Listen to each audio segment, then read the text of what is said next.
जय हिंद दोस्तों, मैं जितेंद्र आपके अपने YouTube चैनल JITM टेक में बहुत बहुत स्वागत करता हूं। जैसा कि थंबनेल में आप लोग देख ही रहे हैं कि हम बार की वैकेंसी के कट ऑफ के बारे में, जो कि हमने पिछले वीडियो में डाला था कि आप लोग मेमोरी बेस्ड जितना भी नंबर आया हो उस नंबर को आप लोग क्या करें, हमारे कमेंट बॉक्स में कमेंट करें।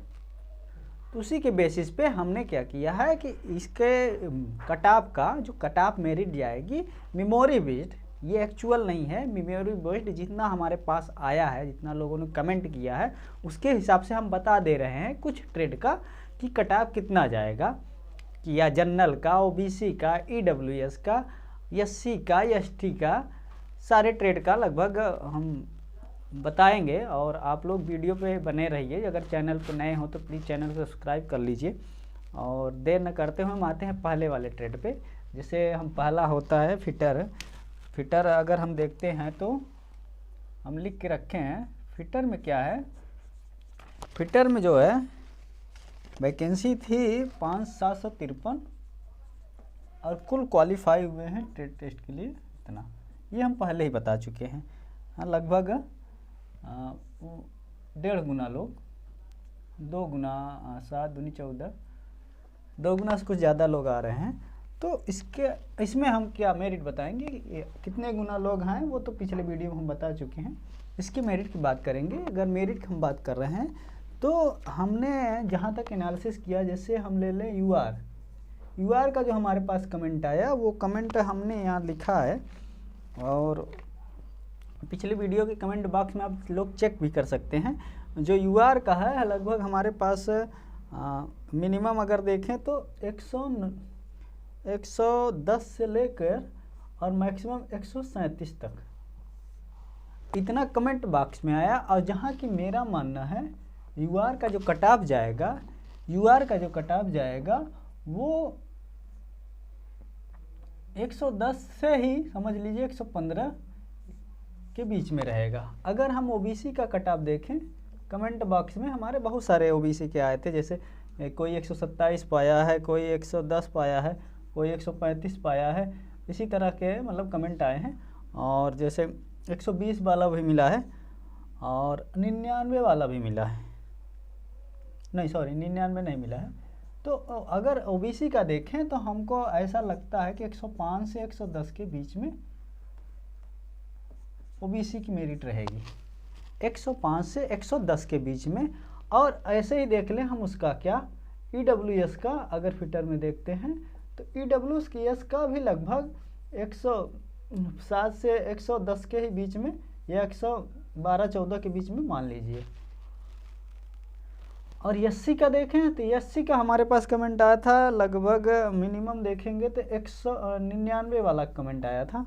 और 99 से लेकर हमारे पास ये एससी का 99 नहीं आया था, 102 आया था। और 102 से उसके बाद 131 तक मैक्सिमम मिला, लेकिन ये 131 वाला तो इधर चला जाएगा। तो अगर हम एससी की माने तो हमको ऐसा प्रतीत होता है कि 95 से 100 के बीच में ये रहेंगे। ऐसे ही एसटी वाला भी हमारे पास एक 99 वाला कमेंट आया। तो जहाँ हम देख रहे हैं मेरिट तो इसी के बीच में, जैसे इसका 2-4 नंबर दाएं बाएं हो सकता है। एसटी भी ऐसे ही 90 से 100 के बीच में या 95 के बीच में मान लीजिए एसटी वाला रहेगा, क्योंकि बहुत ज़्यादा स्टूडेंट क्वालिफाई नहीं हुए हैं। और इसी तरह ये मेरिट बनेगी। और जहाँ तक हम और आप लोग कितना पाए हैं मेमोरी बेस्ड की याद है आपको, इतने क्वेश्चन किए थे, इतने गलत हैं। क्योंकि ये जो कमेंट कर रहे हैं ये 99 वाला, ये वो मेमोरी बेस्ड वो इतना सही किया उसको पता है, लेकिन जब आंसर की आती है तो रियलिटी ये रहता है, जब आंसर की आती है रियलिटी ये रहता है कि जो नंबर आप सोचे रहते हैं उससे लगभग 10-15 नंबर कम हो जाता है। 10 से 15 नंबर वैरी करता है आपके सोचने के अकॉर्डिंग, आपका जो कॉन्फिडेंस है, तो 10 से 15 नंबर कम होता है। क्योंकि ये 150 का पेपर था तो 10 से 15 नंबर तो घटेंगे। तो इसका मतलब मैं जो बता रहा हूँ ये क्योंकि लिमिटिंग पॉइंट का है। और 5 गुना बुलाया था तो यहाँ भी देख सकते हैं कि बच्चे क्वालिफाई नहीं कर पाए हैं। 5 गुना बुलाया था, 2 ही गुना लोग क्वालिफाई, 2.5 गुना इसमें हो रहे हैं। तो इसी तरह हम आ जाते हैं, एक और ट्रेड है हमारे पास इलेक्ट्रीशियन। इलेक्ट्रीशियन में अगर हम देखते हैं तो इलेक्ट्रीशियन में जो वैकेंसी थी इलेक्ट्रीशियन में 418 थी और जिसमें 1200 लोगों को क्वालिफाई कराया था। ठीक, तो इलेक्ट्रीशियन में इतने वैकेंसी थी, इतने लोगों को क्वालिफाई कराया था। तो इसमें जब हमारे पास कमेंट बॉक्स में कमेंट आए थे जैसे 110, 115 इसी तरह के कमेंट आ रहे थे। तो हम अगर यहाँ देखें यूआर का तो वही 110, 115,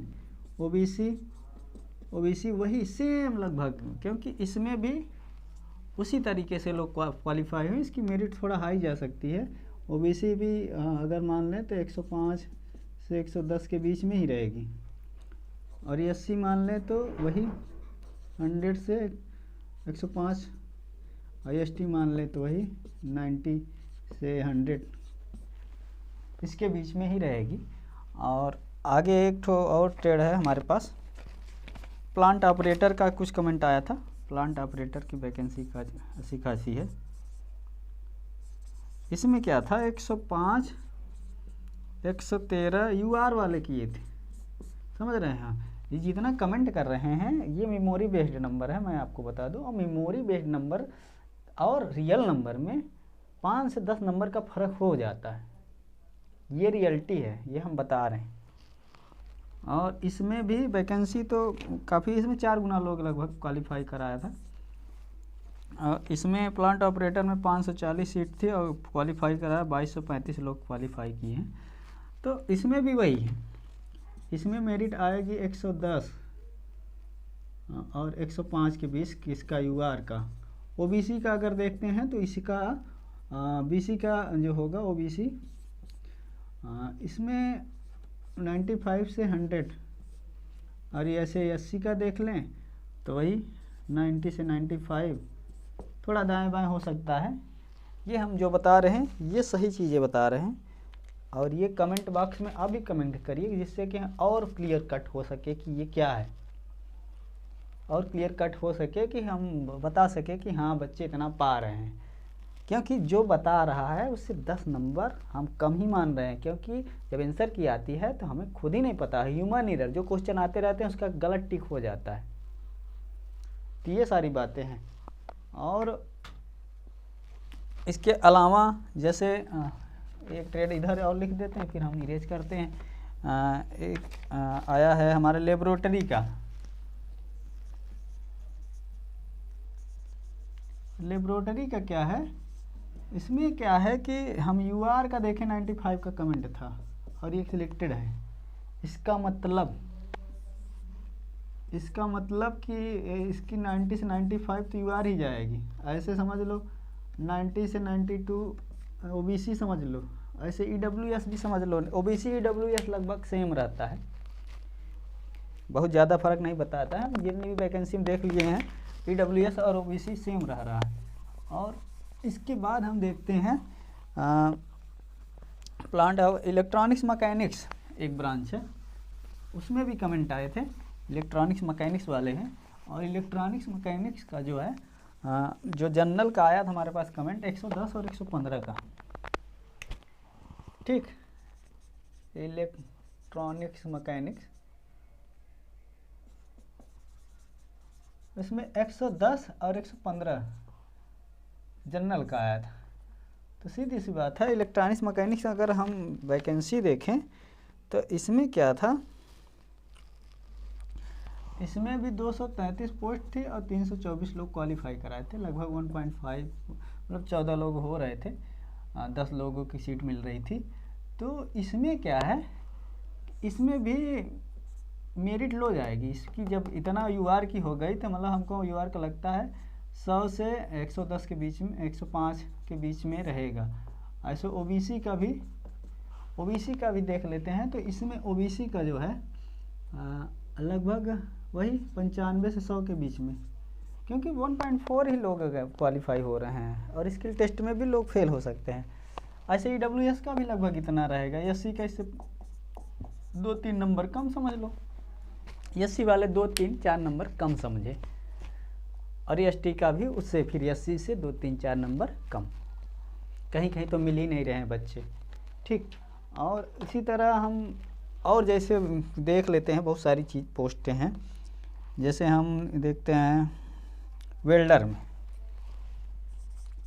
अगर वेल्डर का देखें तो वेल्डर की पोस्ट काफ़ी थी, मतलब 100 पोस्ट थी और इसमें 141 लड़के लगभग क्वालिफाई।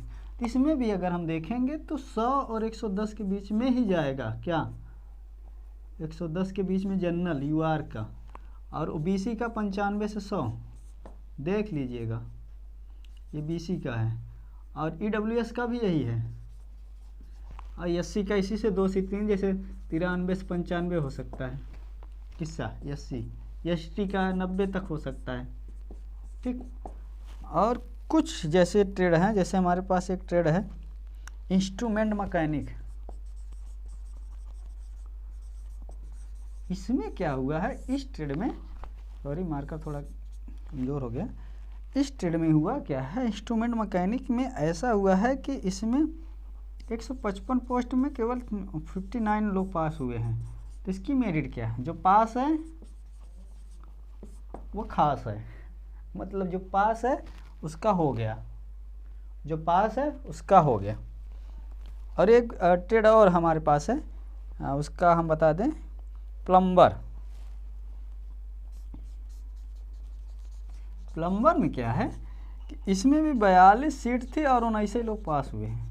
मतलब जो पास है यहाँ पास है, स्किल टेस्ट में पास, कोई मेरिट का लोचा नहीं, क्योंकि 2 बच्चे 2 सीट पे एक ही बच्चा मिल रहा है, 1/2 ऐसा है। इसमें भी देखो 1/3, मतलब 3 सीट पे एक बच्चा। तो इन सब चीज़ों को देखे। कारपेंटर वगैरह जैसे देखो, कारपेंटर का क्या है, कारपेंटर में भी मतलब कि 27 सीट है और 33 बच्चे हैं। तो इसमें भी क्या है, लगभग सब सिलेक्ट हैं, जो पास है, जो पास है वो सिलेक्ट है। मैकेनिक और एक है डीजल मैकेनिक और मैकेनिकल मोटर मेंटेनेंस वाला एक कोई ट्रेड होता है। इसमें भी 18 लोग पास सीट थी, 8 लोग पास ही हुए। Maintenance mechanical motor vehicle maintenance करके ट्रेड होता है। इसमें भी जो पास है वही खास है। ये हुआ क्यों, ये हुआ इसलिए कि बच्चे नए थे, एज लिमिट बहुत कम थी, बच्चे नए थे, एज लिमिट बहुत कम थी, और जिसके कारण ये सारी घटनाएं हो गई। हमने सारा रिकॉर्ड करके लिख लिया है और उसी के अकॉर्डिंग मैं बता रहा हूँ। ड्राफ्टमैन मैकेनिकल में, ड्राफ्टमैन मैकेनिकल में अब सोचो 52 पोस्ट है, 68 बच्चे हैं। तो इसमें क्या है, लगभग सब हो जाएंगे, लगभग सब हो जाएंगे, ठीक। तो ऐसी घटनाएं हो गई हैं। अब कारण क्या है, कारण आप लोग मिसगाइड हो गए, मिसगाइड हो गए। मैं भी स्टूडेंट हूँ, रहा हूँ, अभी भी हूँ। तो मुझे पता है कि अगर एग्ज़ाम देने जाओ और जो हम पढ़ रहे हैं वो ना आए तो कितना बुरा लगता है। आप लोग बहुत मेहनत कर रहे थे, हमें पता था, क्योंकि बार की वैकेंसी इतना ज़्यादा जल्दी आती नहीं है और आई थी। और आप लोग किसी भी टीचर को पकड़े, वो बार के नाम पे आपको एसएससी की मैथ पढ़ा गया और मैथ हाई एडवांस, बहुत बड़ी गलतियाँ हुई। साइंस आपको बायोलॉजी पढ़ा रहा है, केमिस्ट्री पढ़ा रहा है, मैक्सिमम आया फिजिक्स से। तो आप लोग मिसगाइड हो गए। अब कारण ये आप खुद हैं। बड़े बड़े नाम कोचिंग का टैग देख के आप लोग हो जाते हैं, बस उसी में लग जाते हैं। लगिए, ठीक है, वो लोग पढ़ा रहे हैं, अच्छी बात है, तैयारी भी करा रहे हैं, वो जाएंगे कहाँ। लेकिन आप लोग सिलेबस और चीज़ें समझो कि हम साइंस रिलेटेड स्टूडेंट हैं, तो साइंस साइड वाली ही चीज़ें आएंगी। अब आप अर्थमैटिक्स पढ़ने लगे, अंक गणित, आर्ट साइड वाली चीज़ें, और वहीं से हो गया सारा खेला। तो कारण यही है। और जितने लोगों को स्किल टेस्ट में बुलाया गया है, अगर इस मेरिट में जो हम बता रहे हैं, बहुत सारे ट्रेड का नहीं बताए हैं, उनका भी लगभग सेम पैटर्न है। जिनका रेशियो 1. पिछले वीडियो में देख लो, 1.2 से नीचे गया, मतलब 1.2 से बिलो है, वो सिलेक्टेड है अगर पास है तो। और जिसका इसके ऊपर है तो वो अपना मतलब कि कहीं भी ग्रुप में चेक कर लेगा, मिनिमम मैक्सिमम मार्क के बीच में उसका जो हम बताए हैं। जैसे सबसे ज़्यादा बच्चे जो क्वालिफाई हुए वो फिटर में हैं और इलेक्ट्रीशियन में, फिटर और इलेक्ट्रीशियन में, और उनमें भी 2 ही गुना पास हुए, 2 गुना 2.5 गुना, इससे ज़्यादा पास हुए नहीं, 4 से 5 गुना बोला था। तो उसकी जो मेरिट हमने देखा, उसके कमेंट्स आए हैं, उसके फिटर के सबसे ज़्यादा आए हमारे पास। तो उसके कमेंट के अकॉर्डिंग हमने देखा कि जो मार्जिन है, मतलब मिनिमम और मैक्सिमम की बहुत ज़्यादा मार्जिन है, मतलब काफ़ी बच्चों की जो मिनिमम पाए। जैसे ओबीसी जनरल का 110 वाला भी क्वालिफाई है और ओबीसी का 137 वाला भी क्वालिफाई है, समझ ले। 137 मतलब जनरल और 5 नंबर जोड़ दीजिए तो 142 हो गया। तो इतनी ज़्यादा मार्जिन है, और इतनी ज़्यादा मार्जिन में बच्चे पास हो रहे हैं, मतलब कि बच्चे मिल नहीं रहे हैं। जो अच्छा है, अच्छा किया ट्रेड में, क्योंकि जो नॉन टेक था वो तो क्वालिफाइंग था, लेकिन ट्रेड में सबका अच्छा हुआ है, और जिनका अच्छा भी नहीं हुआ है और नॉन टेक वाला अच्छा हो गया तो पास हो गया। समझ रहे हैं मेरी बात, समझिए। जो ट्रेड में अच्छा नहीं किया और नॉन टेक वाले में अच्छा कर दिया, पास हो गया, तो उसमें भी पास हुए, मतलब कि उसको स्किल टेस्ट के लिए बुला ले गया। तो कुल मिला के रिजल्ट ऐसा हुआ है कि जो नॉन टेक पास है वो स्किल टेस्ट के लिए बुलाया गया है, ये बात कन्फर्म है। तो मेरिट बहुत ज़्यादा हाई नहीं जाएगी, ठीक है। तो इसी के साथ अगर मेरी बातें अच्छी लगी हो तो वीडियो को शेयर करिए अपने मित्रों को। अगर शेयर करेंगे तो वो कमेंट करेंगे, वीडियो देखेंगे तो उसके नीचे कमेंट करेंगे, कमेंट बॉक्स में आपकी चीज़ें क्लियर होंगी। आप उसमें पढ़ेंगे, आप अपना कमेंट करेंगे, दूसरा करेगा, तो उससे क्लियर होंगी कि आप सिलेक्टेड हैं कि नहीं हैं, ठीक है। तो आप लोग अपने स्किल टेस्ट की अच्छे से कहीं भी गवर्नमेंट ITI में टीचर से संपर्क कर लीजिए, कहीं भी उसको आप प्रैक्टिस में रखिए, कम से कम 1 हफ्ते की प्रैक्टिस करिए। और उसका सिलेबस जो है, उसका सिलेबस क्या है, कहीं भटकना नहीं कि लोग क्या करें, भटकने की बात नहीं है। आप लोग सिलेबस में क्या है कि उसके सिलेबस में है कि आप जो ITI का भारत स्किल ऐप है, ITI में सिलेबस दिया है, PDF उसका है, तो उस सिलेबस में प्रैक्टिकल का सिलेबस है। तो उस प्रैक्टिकल को सिलेबस को प्रैक्टिस करिए और अपने टूल मशीन की बारे में जानकारी रखिए और वो कैसे चलती है, क्या काम करती है। जो लोग नहीं किए हैं वो अपने नियरेस्ट गवर्नमेंट ITI में जाके ये चीज़ें कर सकते हैं। और बहुत लोग कोचिंग संस्थान भी करवा रहे हैं तो वहाँ भी जा सकते हैं, लेकिन बेस्ट ऑप्शन है आपको ITI कॉलेज, क्योंकि वहाँ मशीनें चलती रहती हैं। आप खड़े होकर दूसरे स्टूडेंट को देखेंगे भी तब भी कर ले जाएंगे। और प्राइवेट वाली बात ये होती है कि इतना मटेरियल, इतना पैसा लगता है, सारी मशीनें नहीं होती। क्या समझते हैं, प्राइवेट वालों के पास ये सब होती नहीं होती, उनके पास लेथ, शेपर, प्लेनर, मिलिंग, ये बहुत महंगी मशीनें आती हैं, 5-5, 10-10 लाख की आती हैं, UTM वगैरह। तो वो बहुत महंगी मशीनें हैं, वो प्राइवेट खरीद ही नहीं सकते, गवर्नमेंट में ही आपको मिलेगा। तो आप वहाँ जाएंगे, देखेंगे, बस देख के ही समझ जाएंगे जो बच्चे कर रहे हैं वहाँ वाले। नहीं करने देगा टीचर, अगर देख लें तो आप कोशिश करिए गवर्नमेंट ITI में जाके अपना ये ट्रेड स्किल टेस्ट की तैयारी करिए। बाकी बातें हमारी अच्छी लगी हो तो प्लीज़ लाइक करिए, सब्सक्राइब करिए, शेयर करिए। जय हिंद।